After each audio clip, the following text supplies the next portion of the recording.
네, 안녕하십니까. 11월 23일 목요일 이슈민의 주식 뉴스공장 모닝 브리핑을 시작을 하도록 하겠습니다. 어제 최근에 이제 코스닥 거래대금이 10조를 돌파를 했습니다. 이 10조는 하루 거래량이 이제 10조죠. 이 거래량만큼 연기금이라든지 어떻게 보면 중장기 투자자들이 코스닥을 좀 보유를 했으면 하는 금액이 약 10조 정도 되네요. 어제 마감 브리핑에서 코멘트 드렸던 것처럼 국민연금에서 향후 진행사항 부분들 12월 달까지 확인해야 되는 부분이니까 일단 한쪽으로만 체크만 해두시고 너무 그 부분에 신경 쓰지 마시라는 얘기를 먼저 좀 드리면서 FOMC 의사록이 전일 이제 발표가 나왔습니다.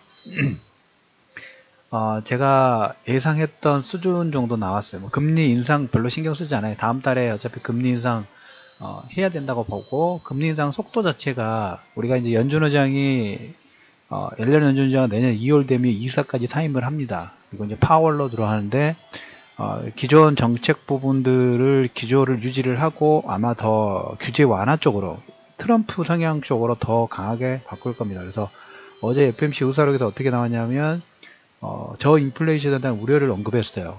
저렇게 언급 자체를 했기 때문에 금리 인상 속도를 조절하겠다는 의미 부분들이 있고, 유동성은 계속적으로 창출이 밑에서 뭡니까? 금리 인상 속도가 빠르지 않으면 시중에 풀려있는 어마어마한 유동성 부분들은 뭔가 투자처를 찾기 위해서 계속 활발하게 움직일 수 있는 토대가 만들어진다. 그래서 내년에 금리 인상을 3번 정도 예상을 하는데 시장 컨센서스는 이제 2번 정도로 진행되지 않을까.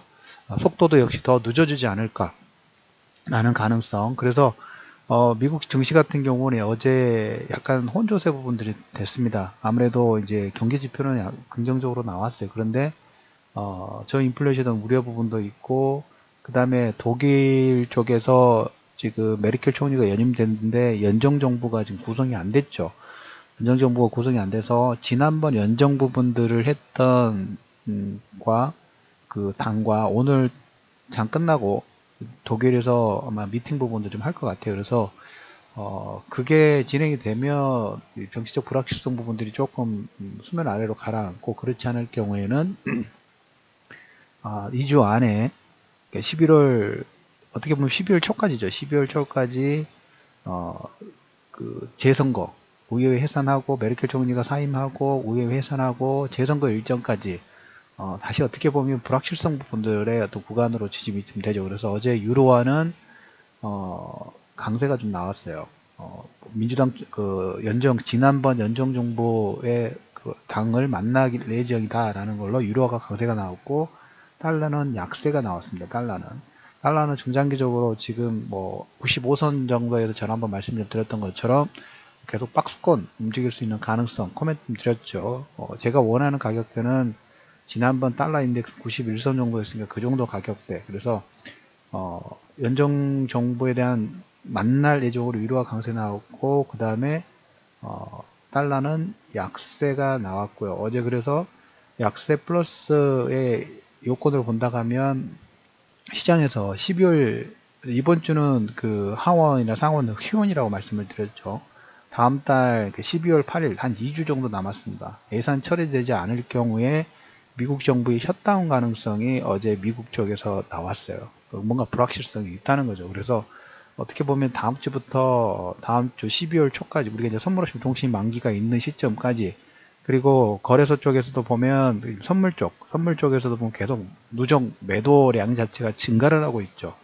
그리고 어제 보시면 코스닥이 10조 원대 거래 돌파 부분들 나오면서 반대 매매가 121억이 나왔어요. 하루 만에. 이것은 어떻게 보면 신용장구가 오늘 아침에도 체크를 해보니까 9조 6천억 정도에서 코스닥이 이제 이번 주 잘하면 5조대 넘어갈 것 같아요. 5조대 넘어가고, 코스피는 4조 6,900 거의 4천 7천억 가까운 진행이 되면서 다음 주 아니면 12월 우리가 선물옵션 동시 만기 전까지는 해서 10조 돌파 가능성 아주 높습니다. 이건 분명한 어떻게 보면 완급 조절의 어떤 신호 부분들이 점점 가까워지고 있다는. 그래서 어떻게 봅니까? 레버리지 부분들을 쓰는 것보다는 지금 시장 자체에서 분위기 자체는 나쁘진 않아요. 워낙 유동성 자체가 좋기 때문에. 그래서 일반 저가주는 하지 마시고 급등주도 매매하지 마시고 차라리 조금 덜 움직이더라도 예를 들자면 이런 케이스죠. 뭐 만약에 초보 투자자분들이 매매권으로 관심을 둔다 하면 좀 안전마진 부분들이 좀 높은 종목 비슷한 케이스로 우리가 LG디폴 관련된 부분에서 29,000원대 전후에서 작은 박스권 옆으로 횡보하는 파동 부분들이 좀 보였죠. 이런 종목군들을 차라리 매매를 하시는 게 개인 투자자 초보 투자자 영역 부분에서는 차라리 더 나을 수도 있다. 레버리지 쓰지 마시고 옆으로 조금씩 저가 매수 부분들을 하는 그런 형태 부분들을 하실 필요가 있다라는 얘기 좀 들어보도록 하겠습니다. 그래서 포커스 자체가 12월 초로 여러 가지 불확실성 부분들이 조금 집중되는 모습들이 좀 없지 않아 좀 있습니다. 그래서 어제도 계속 강조를 하고 있는 부분이 이제 모멘텀 장세이기 때문에 전체적으로 수급이 들어가는 게 아니라 특이사항 부분들이 발생하는 종목군으로 그 시장의 수급 자체가 몰리다 보니까 그 종목군들은 강세 자체가 상당히 강하게 나와요. 어제도 보면 증권주도 하고 태양광 관련주도 하고 그 다음에 4차 산업혁명이라든지 그 다음에 5G, 인공지능, 그 다음에 반도체, 장비, 소재 이쪽 종목군들은 시장과 상관없어요. 그거 별로 신경 쓰지 않아. 근데 이제 일반 개인 투자자분들이 그 종목군들을 다 아실 수는 없죠. 그래서 그렇지만 여러분들이 그 매매 영역 부분들에서 말씀드렸던 그쪽 섹터 내에 있죠. 이 섹터 안에서 움직여야 한다고 말씀드렸어요. 그 외의 종목군들은 무리해서 하실 필요는 없어요. 그리고 제약 바이오 부분들, 우리 바이오 테크놀로지 관련된 부분들은 우리가 8월, 9월, 10월 계속 코멘트를 좀 드렸던 것처럼 지금은 어떻게 보면 여기에 내 전재산을 거는 것보다는 기준선 부분들 어제도 말씀을 드렸죠. 신라지는 어제 13% 정도 하락 부분 나오고 HLB 그 다음에 어제 연기금에서 10% 정도 투자 가능성 부분들에 대한 언급 부분들 일단 언급을 하면서 차익 매물 부분들이 나왔죠. 그러면 이제 반대로 그걸로 인한 하락 부분이 나왔기 때문에 거기에 대한 요건 자체가 반대로 바뀌는지 부분들을 좀 체크를 할 겁니다. 그래서 계속적으로 지금 장세 부분들은 모멘텀 섹터별로 개별 종목 장세에 단기 머니게임의 진검승부가 시작이 되기 때문에 여기만 계속 좀 포커스를 좀 해주시기 바랍니다. 반대 매매가 121억 정도 하고 그 다음에 신용융자 금액 부분도 아마 다음 주 잘하면 10조 넘을 것 같고 코스닥 거래대금도 제가 10조 넘었다는 부분들은 어떻게 보면 조금 완급 조절 부분들에 대한 코멘트 계속적으로 말씀드렸죠. 지금 11월 달은 여러분들한테 그 계속적으로 말씀드리는 부분이 완급 조절 부분들을 얘기를 드리고 있어요. 그런데 그러면서도 참 모순되죠. 완급 조절을 말씀을 드리면서도 올라가는 종목군들 섹터 부분들은 딱 정해져 있어요. 그쪽 섹터 내에서 너무 상관없어요.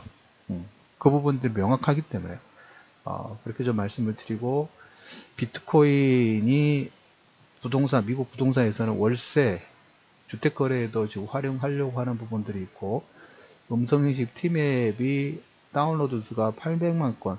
근데 이렇게 T맵이라든지 우리나라 그 맵들이 있죠. 좋기는 합니다만은 글로벌 시장에서는 또 경쟁력 부분들이 조금 부족한 것 같아요. 그리고 중국의 AI 굴기, 바이두, 알리바바, 통신, 아이플라이 대기 국가협력사로 선정. 저기는 정말 잘하는 것 같아요. 4차 산업 부분도 밀어주는 게 중국 같은 경우에는 자율주행 우버라든지 전혀 못 들어가요. 그쪽 뭡니까? 바이두의 맵을 사용하지 않으면 저쪽 그 라인에 전혀 들어갈 수가 없어요. 예전에 우버가 중국에 진출했다가 기술만 뺏기고 다다투싱한테 뺏겼죠. 그런데 이제 뭐 알리바바, 뭔가 애플이라든지 구글 쪽에서도 중국에 진출하려면 바이두에 제휴를 하지 않으면 어떻게 보면 진출할 수도 없는 어떻게 보면 자기만의 내수 시장 부분들 가지고 있기 때문에 근데 우리나라 인구하고 중국 인구 부분들 하면 게임 자체가 안 되죠. 그래서 음성인식 우리나라 T맵 가장 많이 사용하는 맵이긴 합니다만은 이게 확장성 부분들이 있을까에 대해서는 아직까지 좀 퀘스천이 좀 된 것 같습니다.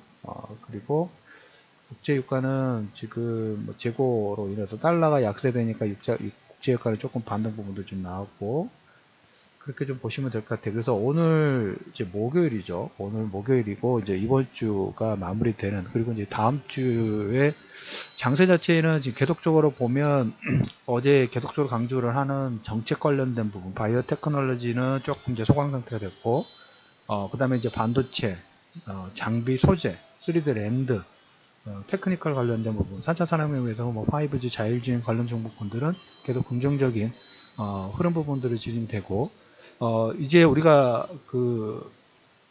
이번 주 후반에서는 뭐 해외 이슈이긴 합니다만은, 첫 번째로 독일이 연정정부 관련된 부분들이 잘 구성이 되는지,